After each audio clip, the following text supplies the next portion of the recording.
மாண்புமிகு தமிழக முதல்வர், திராவிட முன்னேற்றக் கழகத்தினுடைய அன்பு தலைவர் தளபதி அண்ணன் மு.க.ஸ்டாலின் அவர்களுக்கு வணக்கம். கடந்த 8 ஆண்டு காலங்களாக கோவை மாநகர் மாவட்டத்தில் உண்மையாக கழகத்திற்கு உழைத்த உடன்பிறப்புகளை ஒதுக்கி கட்சியை வியாபார பொருளாக மாற்றிய கார்த்திக் அவர்களின் மாற்றம் என்னை போன்ற உண்மை தொண்டர்களுக்கு மிகுந்த மகிழ்ச்சி அளிக்கிறது. மேலும் நாங்கள் எல்லாம் என்னை போன்ற தொண்டர்கள் பல நூற்றுக்கணக்கானோர் கோவை மாநகர் மாவட்டத்தில் ஒதுங்கி இருந்தோம். கட்சி பணிகளை பார்க்காமல் ஒதுங்கி இருந்தோம். இந்த அறிவிப்பை பார்த்ததிலிருந்து ஒரு புதிய உற்சாகம் வந்திருக்கின்றது. வரக்கூடிய சட்டமன்ற தேர்தலில் கழகம் அறிவிக்கின்ற வேட்பாளரை வெற்றி பெற வைக்க உயிரை குடித்து களத்தில் பணியாற்றுவோம். மிக்க நன்றி தலைவர் அவர்களே.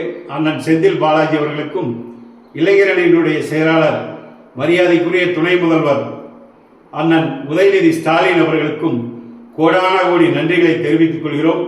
வாழ்க திமுக, வெல்க அண்ணன் தளபதி ஸ்டாலின்.